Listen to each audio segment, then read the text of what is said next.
बिहार में जब से महागठबंधन की सरकार 2022 में बनी थी तब से नौकरी की बात होने लगी थी।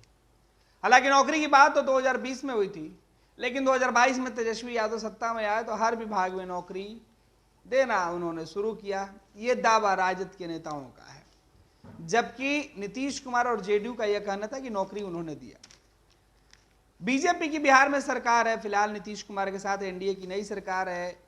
महीने दिन से ज्यादा गुजर चुका है और इस एनडीए की नई सरकार में सम्राट चौधरी को स्वास्थ्य विभाग का मंत्री बनाया गया, डिप्टी सीएम भी है। और स्वास्थ्य महकमे में ग्रामीण स्तर पर वैकेंसी निकाली गई है। इस वैकेंसी की सबसे दिलचस्प तस्वीर हमारे हाथ में है, जो हम आपको दिखाना चाहते हैं, क्योंकि यह सोशल मीडिया पर सवाल खूब उठ रहा है। दरअसल बिहार स्टेट हेल्थ सोसाइटी के द्वारा वैकेंसी निकाली गई है और इसमें जो वैकेंसी के लिए फॉर्म अप्लाई मतलब निकाला गया है, विज्ञापन जो निकाला गया है, वो विज्ञापन पूरी तरीके से अंग्रेजी में है। उसके कुछ बिंदुओं पर हम चर्चा कर लेते हैं।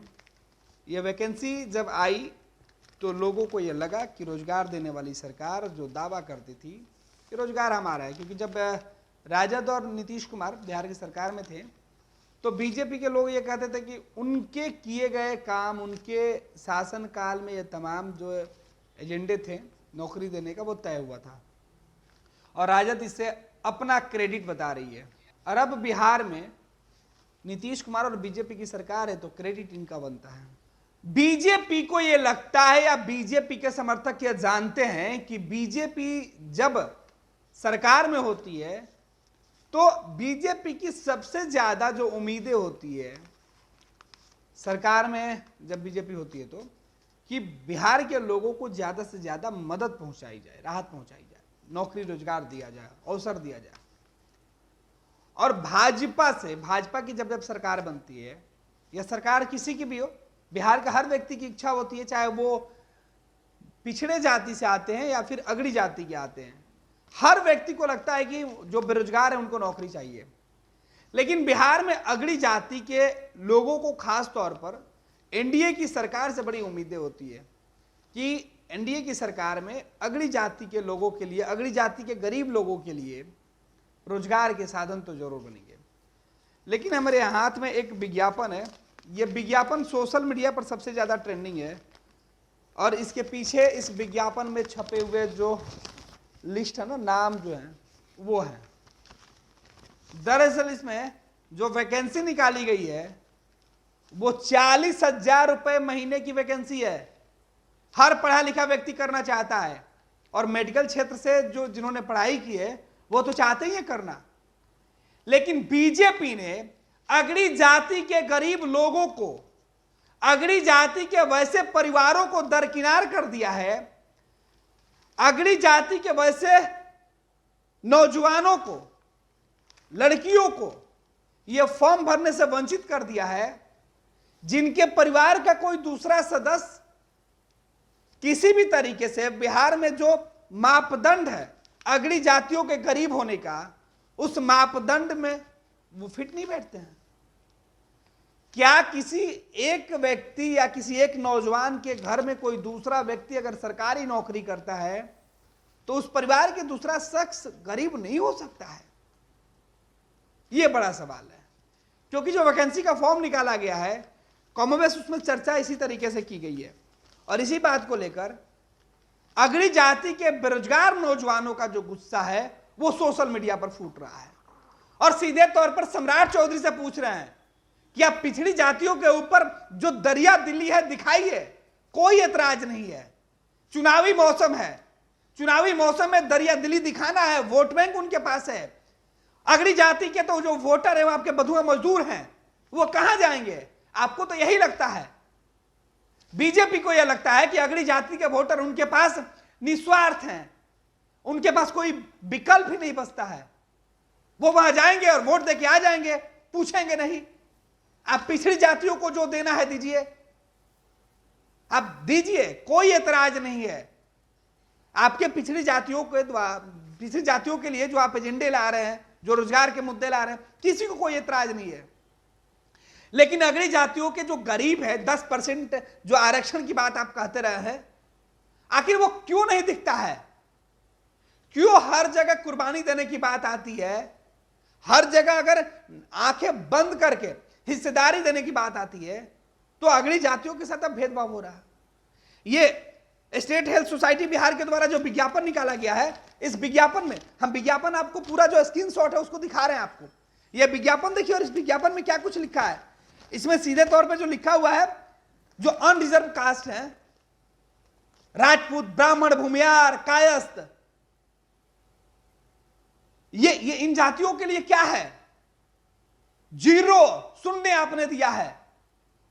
इन जातियों के ब्राह्मण, भूमियार, राजपूत, कायस्थ, लाला जिसको हम लोग बोलते हैं, वैसी अगड़ी जातियां जो बिहार में आती हैं, उनकी नौजवान जो लड़के हैं या जो लड़कियां हैं जो पढ़ रही हैं, मेडिकल क्षेत्र में कुछ करना चाहते हैं, ग्रामीण इलाके में जाकर लोगों की सेवा करना चाहते हैं, उनके लिए आपने क्या पोस्ट में वैकेंसी निकाली है? शून्य, 0 वैकेंसी है। आपने रिजर्वेशन का जो कैटेगरिया तय किया है उसमें इनके लिए तो कोई जगह ही नहीं दिया है। ईबीसी को 1345 आपने सीटें दी है। क्यों आपको लगता है कि सबसे गरीब इसी समाज के लोग होंगे? उन्हें मौका देना चाहिए। लेकिन जो बाकी जाति के लोग हैं, जो बाकी समाज के लोग हैं, उनको भी उचित पैमाना देना चाहिए। उनके यहां भी बेरोजगार लोग हैं। हमारे सहयोगी तेज प्रताप हमसे जुड़ेंगे और समझेंगे हम तमाम चीजें कि आखिर इस तरीके से क्यों ये जो आपने 4500 सीटों के लिए जो वैकेंसी निकाली है, इस 4500 सीटों में क्या कोई भी उच्च वर्ग के, अगड़ी जाति के नौजवानों का कोई भविष्य नहीं है?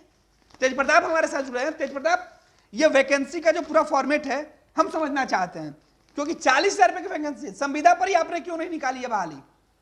देख रहे, स्वास्थ्य मंत्री बने सम्राट चौधरी, नए स्वास्थ्य मंत्री बने, पहली बार शायद उनको स्वास्थ्य विभाग का कमान मिला है। तो स्वास्थ्य विभाग का कमान मिलने के बाद उनके विभाग की तरफ से बहाली निकाली गई।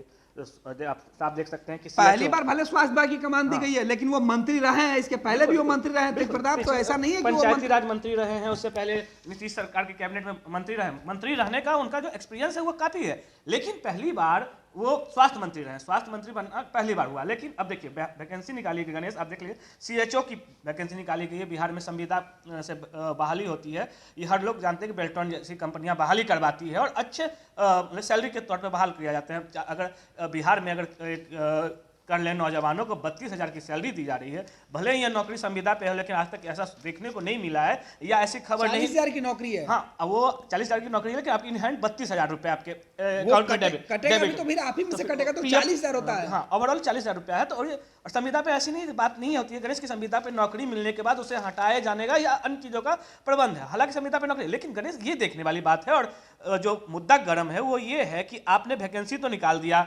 अनरिजर्व। अब मैं बताता हूँ, एक डाटा भाई बताता हूँ कि आपने किस जाति के लिए कितना आपने जो है वो जो नियुक्तियां निकाली है, कितना पद निकाला है, वो सब देखिए। सरकारी, मैं सरकारी आंकड़ा दिखा रहा हूँ, आप देख सकते हैं कि सरकारी, ये सरकारी आंकड़ा है, ठीक है, और मैं वही पढ़ रहा हूँ, मैं आपको बता रहा हूँ।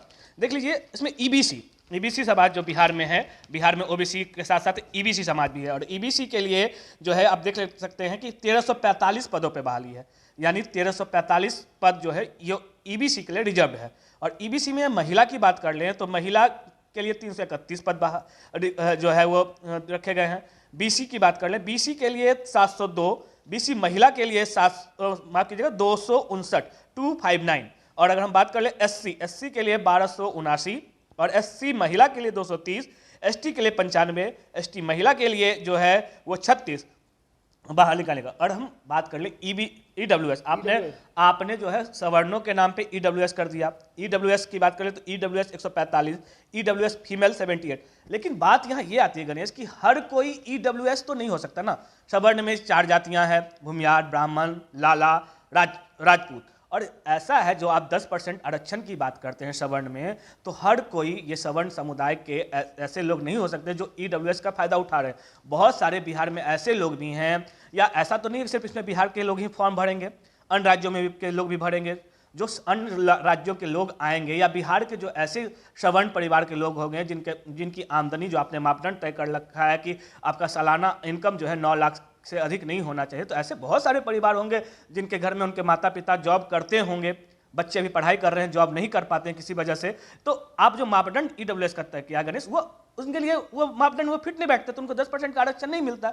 ऐसे में जब बहाली आई है, बहाली तो जल्दी निकलती नहीं है बिहार में, बहुत कम बहालियां निकलती है। लगातार आप देखते होंगे कि युवा सड़क पे उतरे रहते हैं, आप फील्ड में रहते हैं गणेश, और ये चीज़ आप देखते होंगे। तो जब बहाली निकली, सरकार आपकी सरकार गई और पिछली सरकार में नौकरी की बात हो रही थी, क्रेडिट लेने की बात हो रही थी, तो आपने यह भी कहा कि भाई क्रेडिट क्यों ना लें। नीतीश कुमार ने वैकेंसी निकाला और मेरी सरकार जब आती तो वैकेंसी बहाली निकलती। तो अच्छी बात है, आपने बहाली निकाला, लेकिन बहाली निकाला तो सवर्णों की अनदेखी क्यों? 10% नहीं है संभव सम्राट जी और स्वास्थ्य विभाग के मंत्री माननीय मुख्यमंत्री जी, ये संभव नहीं है। शायद मुझे लगता है कि सारे लोग जो है सवर्ण समुदाय के वो 10% आरक्षण की सीमा में आ जाएं।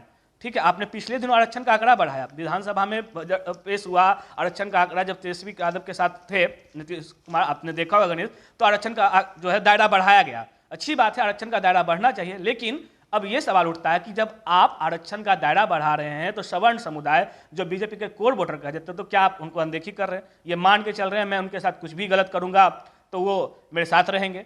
देखिए मैं तेज ये चीजें देखिए, हम बार बार करेंगे कि राजपूत, भूमियार, ब्राह्मण और कायस्थ जो लाला जी हैं, जो अग्नि जाति के जो वोटर हैं या जो नौजवान है बिहार में रहने वाले लोग, उनको जीरो क्यों दिया गया है? दरअसल आपने उसमें एक फेयर आपने किया है कि आपने ईबीसी के नाम पर ईडब्ल्यूएस माफ कीजिएगा, आर्थिक रूप से जो अग्नि जाति में जो कमजोर हैं, जो गरीब हैं, उनके लिए आपने जो सीटें निर्धारित की 145 की है। ये सवाल यही है, वो भी उनके लिए जो आर्थिक रूप से कमजोर है। तो क्या एक व्यक्ति, समझ लीजिए आसान भाषा में जो हम समझाने की कोशिश कर रहे हैं, कि किसी व्यक्ति की नौकरी 30-35 हजार रुपए के एवज में कहीं अगर वो कर रहा है सरकारी नौकरी, तो क्या उसका बच्चा, अगर 2-3 बच्चे उसके घर में हैं, तो वो गरीब नहीं हो सकता है? क्या वो राजपूत, वो भूमियार गरीब नहीं हो सकता है? मेरे कई लोग ऐसे जानने वाले हैं तेज, कि किसी एक परिवार के लोग में एक सदस्य बा मुश्किल से कोई सरकारी नौकरी कर रहा है, वो भी कोई ग्रेड 2, 3, 4 नहीं, मतलब और भी निचला स्तर, मतलब केवल कोरम पूरा करने के लिए सरकारी नौकरी कर रहा है। तो वो इस जो आपने जो फॉर्मेट तैयार किया है, इस फॉर्मेट वो फिट नहीं बैठता है। बिल्कुल। तो यही सवाल है कि ईडब्ल्यूएस जो आपने जो कोरम बनाया हुआ है, उसमें वो फिट नहीं बैठता है, क्योंकि उसकी इनकम आपने दिखा दिया कि 9 लाख से ज्यादा हो रहा है, वो सरकारी नौकरी में है। और 9 लाख रुपए आज के समय में जो महंगाई बढ़ रही है, ऐसे में कोई भी संपन्न परिवार, क्योंकि संपन्नता तो उनको परिवार में पहले से विरासत में मिली हुई है जी, बिल्कुल, और उस आधार पर उनको आगे नौकरी करने से रोकना या उनके नाम पर शून्य स्नेह देना क्यों? सवाल तो यही है कि आखिर क्यों 145 महिलाओं के लिए मात्र 78, ईडब्ल्यूएस की जो फीमेल है उनके लिए मात्र 78 सीटें, वो भी मतलब आर्थिक तौर से जो पिछड़ी हुई है। तो जो उच्च जाति के लड़के लड़कियां नर्सिंग के कोर्सेज, क्योंकि ये जो आपने रिक्वायरमेंट निकाली है, कम्युनिटी हेल्थ डिपार्टमेंट में निकाला आपने, कम्युनिटी हेल्थ ऑफिसर का पोस्ट है ये, तो जो कम्युनिटी हेल्थ ऑफिसर बनने का जो सपना है, क्या ये लोग नहीं देख सकते हैं?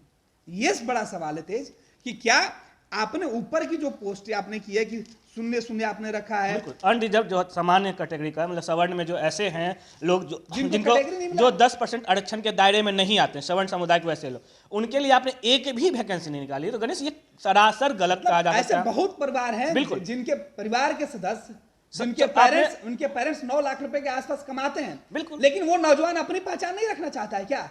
वो नौजवान अपने दम पे, अपनी ताकत के दम पे, अपने पढ़ाई के दम पे अपने आप को परिवार से इतर नहीं समझता है क्या? और उसके ऊपर इसलिए उसकी काबिलियत हम नहीं माप रहे हैं या उसको उस काबिल नहीं समझ रहे हैं कि उसके परिवार में दूसरे सदस्य जो आपके यहाँ 9 लाख या 10 लाख का जो पैमाना है उसको पूरा कर रहे हैं। ये गणेश वो आर्थिक रूप से पहचान उसकी सही है। जी गणेश, ऐसा हो सकता है सरकार, हालांकि ऐसा सरकार ने कहा नहीं, ऐसा सरकार को लगता हो, शायद सम्राट जी को ये लगता हो, शायद मुख्यमंत्री जी को ये लगता हो। सम्राट जी की बात नहीं है, सवाल इस सरकार से, और सवाल में नीतीश कुमार और बीजेपी से, कंप्लीट बीजेपी से, बीजेपी में केवल सम्राट चौधरी नहीं आते हैं, तमाम मैनेजमेंट आता है, तमाम जो स्वास्थ्य महकमे के अधिकारी हैं, जो सरकार में बैठे लोग हैं, सत्ता में काबिल लोग, सारे लोगों से सवाल है कि भाई आप जब स्वास्थ्य मंत्री हैं, आपके पास विभाग है, आपकी सरकार है, और जब बहाली निकाली गई है तो देखिए क्यों की गई सवर्ण समाज का एक भी सीट नहीं देना, ये कहाँ से जायज है? क्या पूरे सवर्ण समाज को आप 10% के आरक्षण के आंकड़े में घेर लेंगे? आपने जातीय जनगणना करवा के आंकड़ा लाया और आपको मालूम होगा, भली भांति मालूम होगा, सरकार में बैठे आला अधिकारियों को मालूम होगा कि 10% आरक्षण का जो आंकड़ा है उसको फुलफिल कितने लोग बिहार में करते हैं, क्योंकि आपके पास जातीय जनगणना का आंकड़ा है। आप आंकड़ा पलट के देख लीजिए। उसकी चर्चा भी आपने की है ना। बिल्कुल। तो विज्ञापन में लिखा है कि इस विज्ञापन के आधार पर जो 21,485 जो है आपका जो लेटर है बिहार सरकार के द्वारा, स्पेशल जो आपने पॉलिसी बनाई थी, रिजर्वेशन पॉलिसी, बिल्कुल 22/11/2023 से जो बिहार सरकार के जो गाइडलाइन जारी की गई थी, जिसमें आरक्षण का दायरा बढ़ाया गया था, उसको आपने इंप्लीमेंट किया है, आपने उसको लागू करके दिया है। बिल्कुल। आप इससे पहले टीचर की बहाली में देख लीजिए ना, टीचर की बहाली में भी ये किया गया, लेकिन उसमें भी तो रहा। आज तक राज्य सरकार का जितना फॉर्म निकला है, शायद ये पहला ऐसा फॉर्म होगा गणेश जिसमें सामान्य वर्ग के लिए एक भी सीट नहीं रखा गया, क्योंकि इससे पहले हर तरह का फॉर्म निकलता है। ऐसा नहीं कि बिहार में पहली बार फॉर्म निकला है, इससे पहले भी कई तरह के फॉर्म निकले। टीचरों की लंबी बहाली हो रही है, उससे पहले जो है बिहार लोक सेवा आयोग, बिहार कर्मचारी चयन आयोग का फॉर्म निकला है। इन तमाम फॉर्मों में जनरल के लिए, सामान्य वर्ग के लिए अलग से सीट रखा जाता है, और ईडब्ल्यूएस जो बात करते हैं आर्थिक रूप से कमजोर वर्ग के लिए, उनके लिए अलग से कैटेगरी रखी जाती है, उनके लिए अलग से ही सीट रखी जाती है। हालांकि वो सीट कम रहता है ईडब्ल्यूएस का, ये मानने वाली बात है और ये उचित भी है, लेकिन अब सीधा जीरो कर देना, सामान्य रूप से जो हैं बिहार में रह रहे हैं, जिनके लिए 10% आरक्षण का दायरा फुलफिल नहीं कर पाते हैं किसी वजह से या किसी कारणों से, तो उनके लिए आप सीधा उनको आउट कर रहे हैं, वैकेंसी से निकाल रहे हैं। तो ये अनदेखी है। ये तो आप कंप्लीट 100% आरक्षण की जो कह रहे हैं एक शुरुआत करने जा रहे हैं गणेश। बिल्कुल तेज प्रताप, तो ये तमाम अपडेट थे जो हमारे सहयोगी तेज प्रताप दे रहे थे। लेकिन बिहार में बहुत बहुत धन्यवाद तेज आपका। तो बिहार में जिस तरीके से अब वैकेंसी में अनरिजर्व जो जातियां हैं उनको बिल्कुल इग्नोर कर देना, नजरअंदाज करके चलना, यह सरकार और सिस्टम पर बड़ा सवाल है। और इस सवाल को सोशल मीडिया पर सबसे ज्यादा उठाया जा रहा है और पूछा जा रहा है। ऐसे हजारों नौजवान हैं जो पूछ रहे हैं कि साहब हमसे क्या गुनाह हुआ है, आखिर हमारा कसूर क्या है कि हम इससे वंचित रह गए। बिहार पहले से ही पिछड़ा हुआ राज्य था, नौकरी यहाँ पे कम है, और नौकरी पाने वाले नौजवान अब जाए तो जाए कहाँ। सम्राट जी, बिहार के स्वास्थ्य मंत्री जी, बिहार के मुख्यमंत्री जी और बिहार के महकमे शासन के जो लोग हैं उनको समझना होगा, विचार करना होगा, आखिर ईडब्ल्यूएस के नाम पे कब तक बिहार के वैसे लोगों के साथ, ऐसे नौजवानों के साथ जो सपना देखते हैं बिहार की सेवा करने का, उनके साथ भेदभाव होता रहेगा। ये लो मुंह मीठा करो, आज मैंने अपना जॉब छोड़ दिया, अब हम पूर्णिया वापस जाएंगे। जॉब छोड़ दिया है? मतलब ये घर कैसे चलेगा, हम करेंगे क्या, और माँ बाबूजी क्या बोलेंगे? इसलिए मैं एक और मिठाई का डब्बा लाया, अपने बिजनेस के लिए लोन अप्रूव हो गया। अरे लोन अप्रूव हो गया वो तो ठीक है, लेकिन पूर्णिया में हम रहेंगे कहाँ? अपना घर भी तो नहीं है वहां। इसलिए तो एक और मिठाई का डब्बा अलग से लाया हूं। हमने पूर्णिया में घर ले लिया है, पूर्णिया के ई होम्स पैनोरमा में। पूर्णिया में पैनोरमा ग्रुप लेकर आए हैं ई होम्स पैनोरमा, बड़ा घर, आलीशान जिंदगी और अत्याधुनिक सुविधाओं के संग। अरे अब क्यों मुंह मीठा करवा रही हो? क्योंकि हम घर वापसी जो कर रहे हैं। घर वापसी की खुशी पूर्णिया में ई होम्स पैनोरमा के संग। E homes panorama, luxurious lifestyle redefined.